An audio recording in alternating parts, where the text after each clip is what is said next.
When life throws you a curveball, how are you going to handle adversity? Welcome to the Fearless Mindset Podcast, where you're about to go on a journey as I interview security, business, and entertainment leaders on what it takes to stay fearless. I'm your host, Mark Ludlow, and enjoy today's episode. Hello, everyone. Welcome to the podcast. This is Mark Ludlow, the host. We are celebrating our 5th year anniversary of being in business, and I think this is our 4th year as a podcast. And it's a new year, and I'm ramping back up. And as you guys all know, we just had a political election.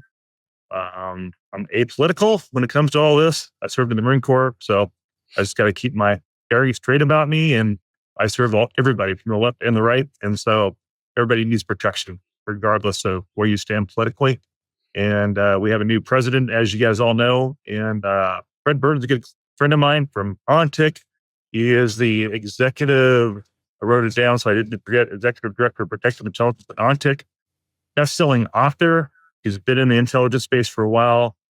And Fred is one of the men that I highly admire, have the utmost respect for his opinion and thoughts on what are we looking at in this new world we're in, new administration. What the threats? Clients want to know. They want to know what to prepare for the next 4 years. So, Fred, welcome to the show. Welcome back on. It's been a while. Mark, well, first, thank you so much for your friendship and for those very kind words. Much appreciated. And thank you again for having me on your podcast. And congrats on the success not only of your company, but your podcast and its loyal following as well. Thanks. Who would have guessed? Mike Trott, shout out to Mike for being my first guinea pig, as he always says. Help me launch this thing. So, yeah, who would have known it would become what it's become? And just trying to help the industry become better. Well, I hope with his success with his bourbon business, he's also reaching out to you for some help along those lines as well. Yeah, I've been putting a lot of orders over the holidays for some clients and stuff. They go, "What's this? Is this from you?" Oh, cool. They're kind of shocked that they got a bottle. And they're like, "Hey, Merry Christmas. Thanks for your business." So you can get a few dollars from me. Yeah, Mike and I are old friends as well. Oh, yeah. You guys go way back. You guys met through the being authors, right? You helped him write his book a little bit, gave him some pointers and stuff like that.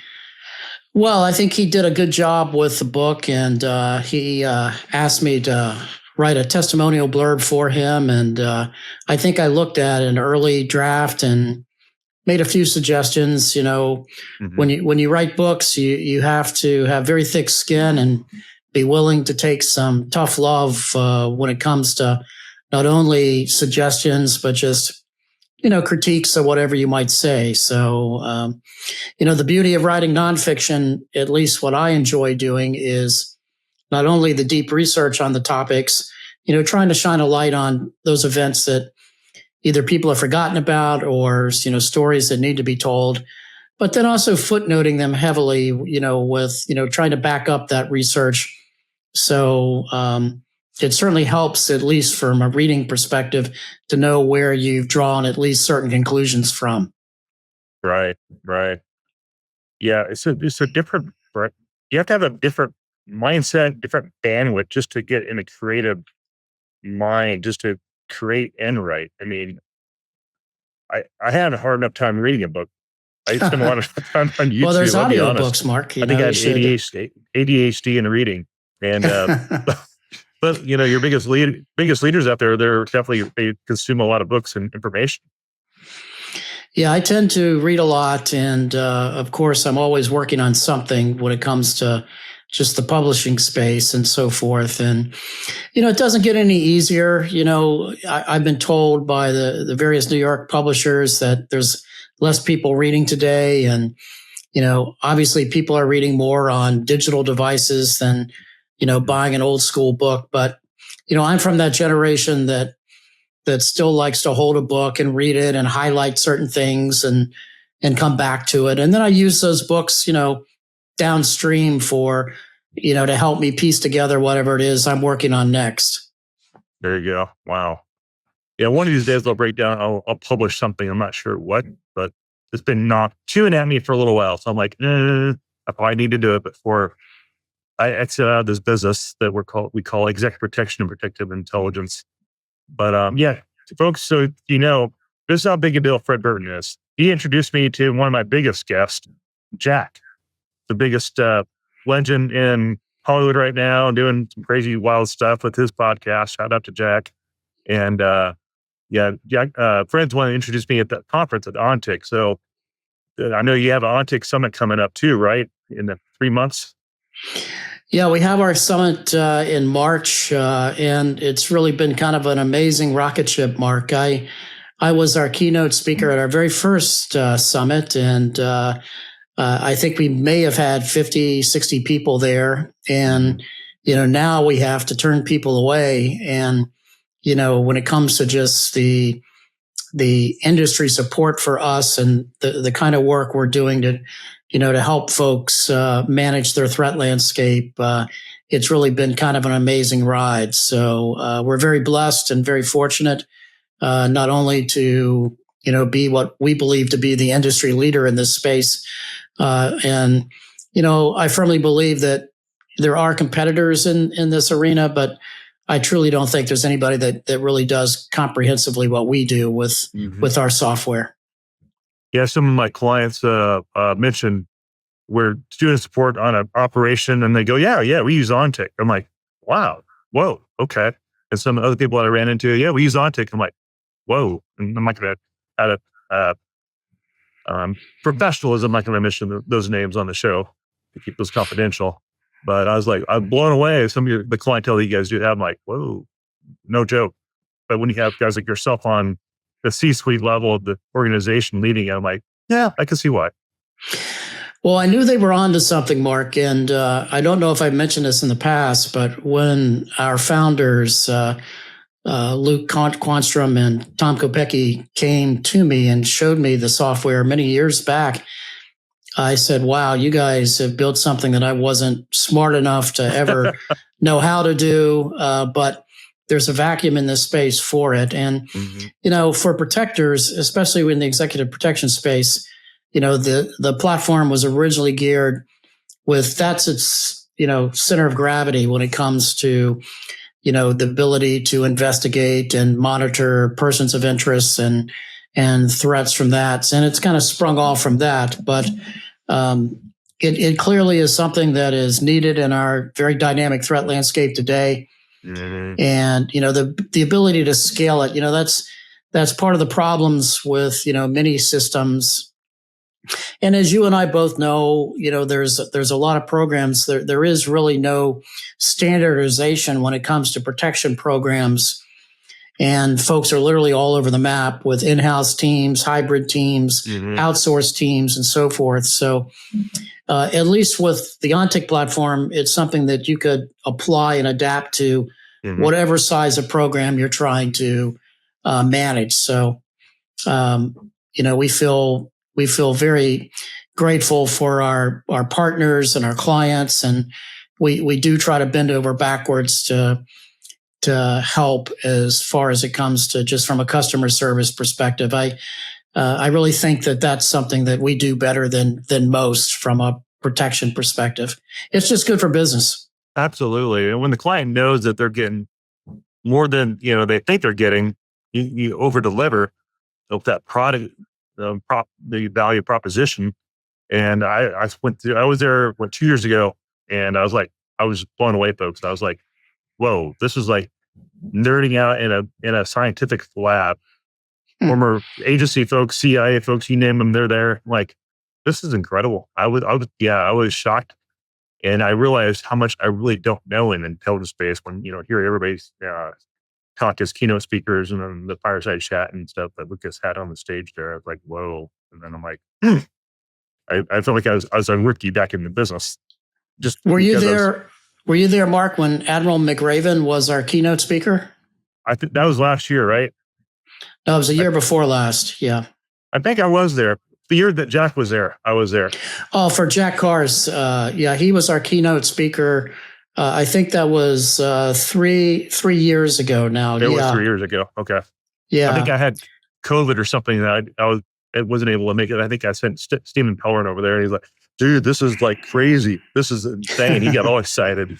So as a plug, our whole team will be attending Ontic. So our leadership team will be attending. It's so valuable. I find so much value that Ontic delivers, as Fred was saying, to the industry, that I'm bringing my leadership there and we're investing there. And as a side note too, they throw some of the best parties I've ever seen.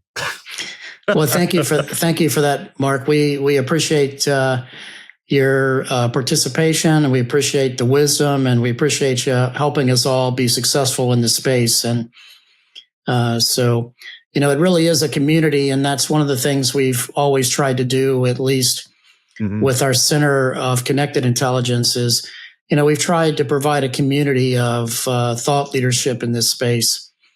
And, we do have a tremendous number of papers and so forth on our website that if folks are just either starting out or want to benchmark or begin a protective intelligence program, we've got it all laid out there and the steps that you need to take to get to where you need to be. And you can adapt that to, whatever program that you're trying to protect.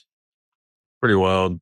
Yeah. In fact, being around you guys, I've realized that we have to push my team to get into protective intelligence. And we've actually started a couple new cases this year in getting in protective intelligence. And, I know I don't have an intelligence background, but I know people that do. So I have to reach out to my partners, say, hey, they need a report done on acquisition out of country. Can you guys do it? And sure. And so what I've learned running a company is you got to realize what you don't know and be honest about it with your clients. Say, I don't know if these folks do.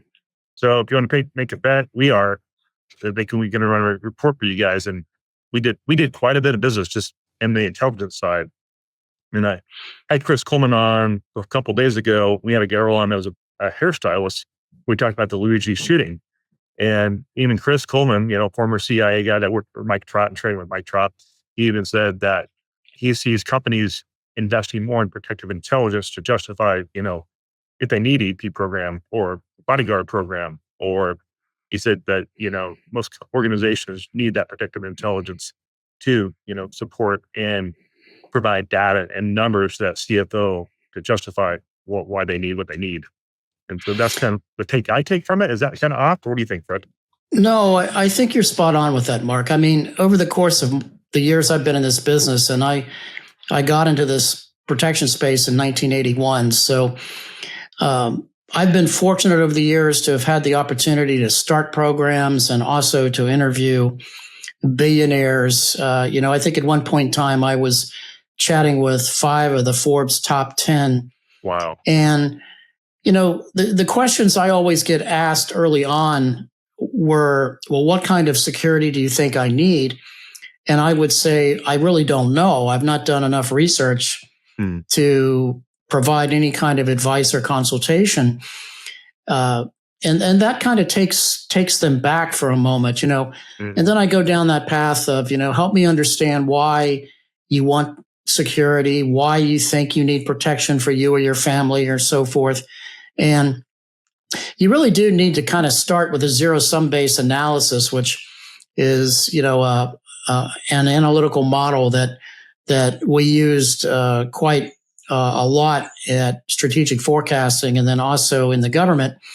Begin with what you don't know and start from there. Because I think a fair number of us come into this business, whether you've been in the private sector or in the military or at one of the alphabet soup agencies, and try to apply that model. And there's really never, as you know, in your business, there's never really one model that fits all, right? Sure. And so it really has to be adopted to, the protectee, the family, the company, the corporate culture, obviously the budget, and so forth. I'll never forget, years ago, I had one of a ultra high net worth client say to me that, I just want to be able to skateboard to work. And, he was young in the technology space. And I said, well, that's really not a security issue per se. Your corporate legal counsel may have some problems with that from a liability perspective. But let me tell you that it's our job in this space to put together a security package to allow you to do whatever it is that you would like to do within reason, right? So I think a lot of times, and I've seen security program fail. Absolutely. I've worked with the State Department, I've worked with the Secret Service, and you just can't take somebody and say, okay, you need to be in a fully armored limousine, and this is how your life's going to change. Like, go push back on that. Yeah, for sure. So, a lot of it in this business, and something you've been very successful of doing with your company, is listening to your clients and putting together a program and adapting it to fit their needs. And again, no two programs are alike. No, absolutely. Yeah, we have a client in the Bay Area. It's like they don't even like to disclose anything. We try to get meetings. They don't want to do meetings with us. Like, hey, it's their culture. And I think what a lot of industry leaders that own companies, boutique companies like myself, you try to push that client to meet your culture. Well, your culture is not going to be a match to their culture. It's business. Right. And so you can't push them just because you want to have lunch with them and do a catch up. They don't want to do lunch and dinner with you. There's nothing against you. They just, their culture. And you just have to accept it. They keep on calling us because we always deliver a product they want, but you have to know your client. You got to know your audience. And I think a lot of people misstep in this business. I think everybody's cookie cutter the same, and they're not. Like a lot of companies have anti-gun policies in their corporation, It's just how they do things. Right. And, I've always tried to approach this, even when I was with the government. And, I was fortunate being in the right place at the right time and starting the State Department's Protective Intelligence Division. And, when you look at this, you really have to think of it conceptually from the standpoint of what are the threats and what is really driving the need for security. And as we saw with the political assassination of Brian Thompson in New York, that, I'm sure your phone was ringing off the hook. Our phones were ringing off the hook. Mm-hmm. And if you look back, as a student of protection of history, which I am, there's always been these moments in time, and they usually come, at least from my research, since the 1960s. They've been in almost 10-year cycles, Mark, that you'll see changes in our industry moving at what was kind of a glacier-like pace, whether that be the creation of international security managers, or even the concept of a corporate security program, or the concept of an executive protection team, is something that usually takes 10 years over the course of history. And what I've seen is just that evolution now is just rapidly accelerating. We saw that with cyber. We've seen that with protection. We're seeing that with AI. And, the threat landscape today is so dynamic and so fluid that, the kind of work that we are all doing today, I guarantee you there's going to be some similarities 5 years from now, but not necessarily identical. Not identical. But yeah, when I had Chris Coleman on, and the lady, she's a hairstylist, and I was sitting in her chair in Dallas, Texas, and she's under 30 years of age. And she asked me what I did. I have a security company. He goes, oh my gosh, all my clients are talking about that shooting. She has a lot of executives that cuts their hair, and they're all freaked out. And I asked her, well, what's going on with the younger generation? Well, he's like, that guy's a superhero. He's considered an Avenger.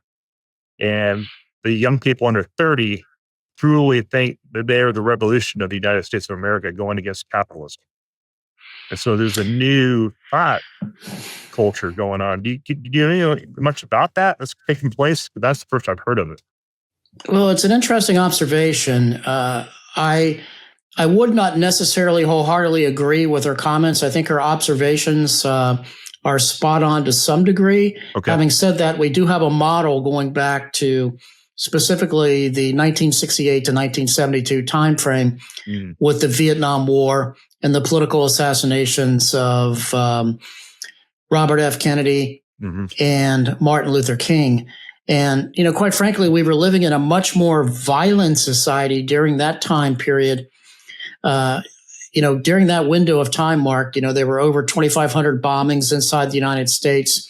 Wow. We had in excess of, it was 125 domestic hijackings inside the United States.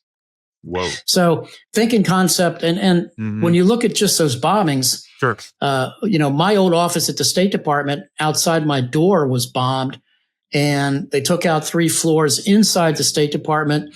The U.S. Capitol was bombed, New York City Police Department, corporate headquarters, ROTC offices. And, wow. we really were in a different kind of era with just extremists. And most of that was left-wing extremists, which was very much anti-Vietnam War driven and so forth. Wow. Okay. So, when you look at the threat landscape today, and certainly with the assassination of Brian Thompson in New York City, we have been here before as a nation. And, one could certainly argue that we were living in a much more dangerous environment in the late 60s or the early 70s. Having said that, I think we're living in a much different threat landscape, predominantly driven by the 24/7 news cycle, the divisive nature of just nasty politics in America, and then social media, giving that megaphone, and dark and deep web, where like-minded folks can gravitate to plan and plot and do whatever else they want to do. So what's going through my head now is what you just mentioned. I think, like you said, 24/7 social media is the megaphone now. And it makes it worse.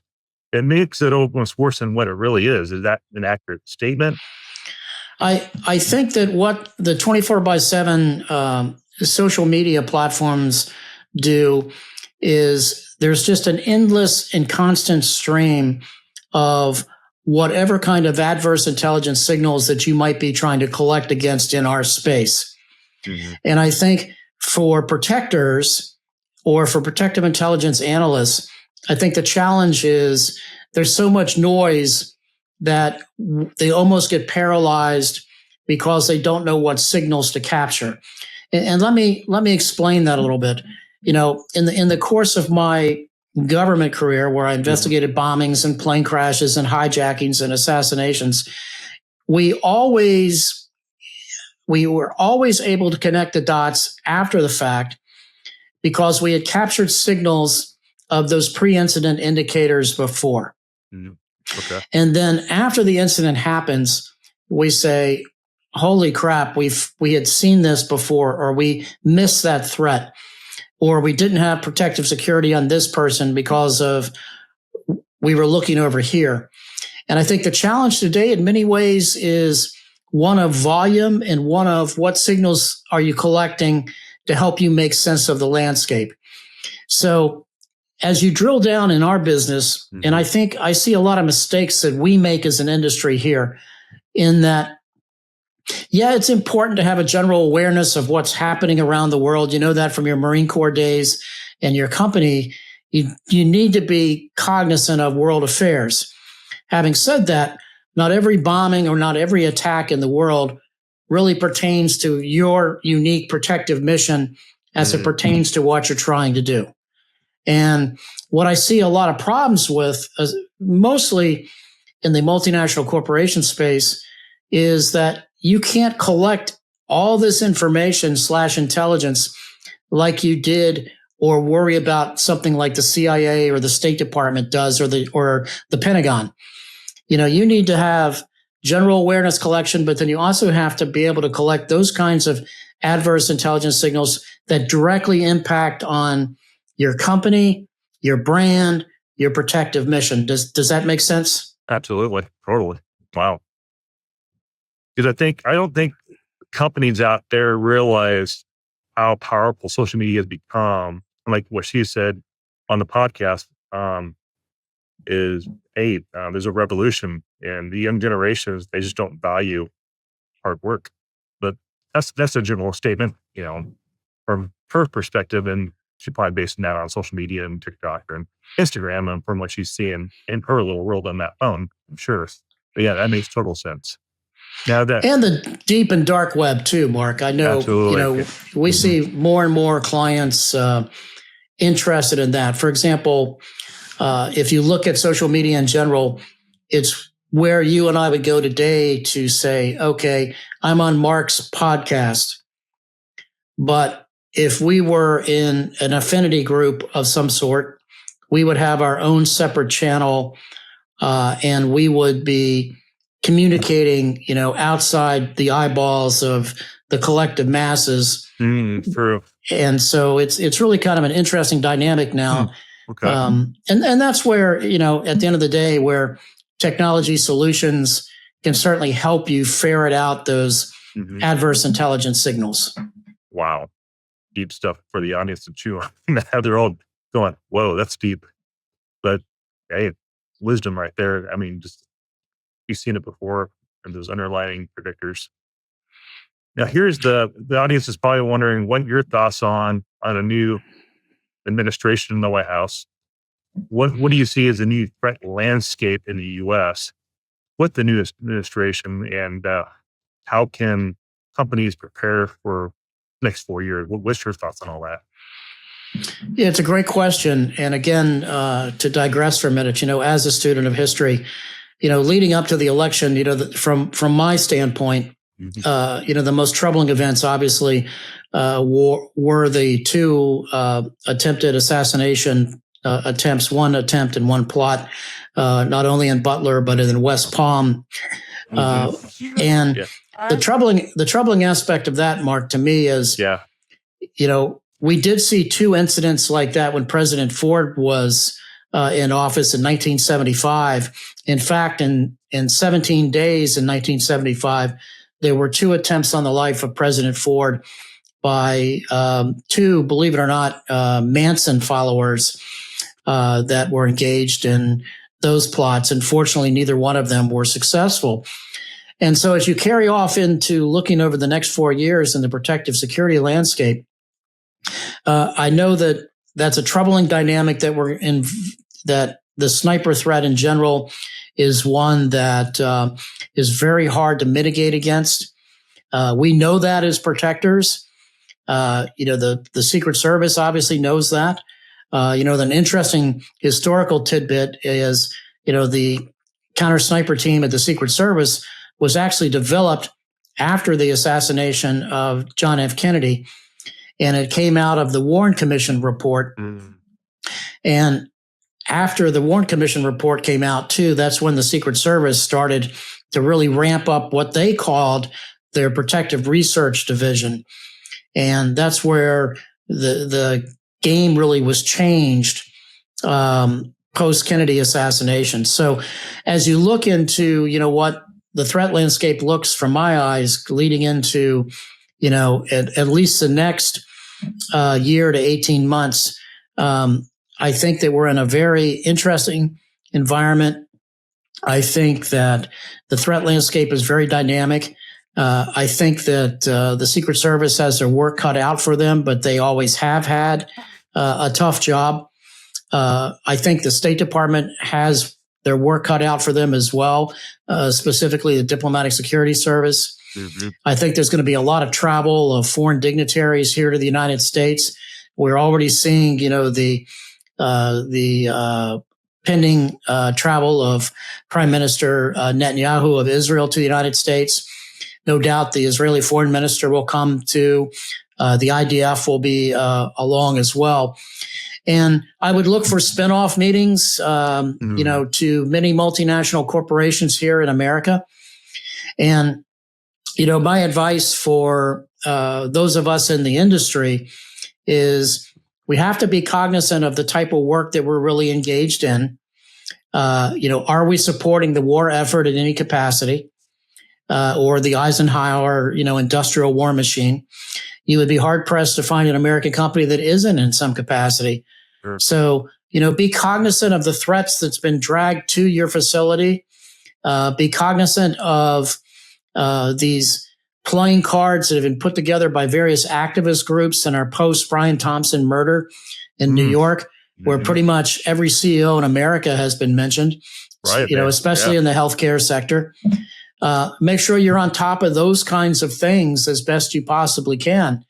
And then also from what we're seeing a lot of at Ontic is, general concern for just insider threats. And we see more and more interest in that with our platform, along with investigative case management.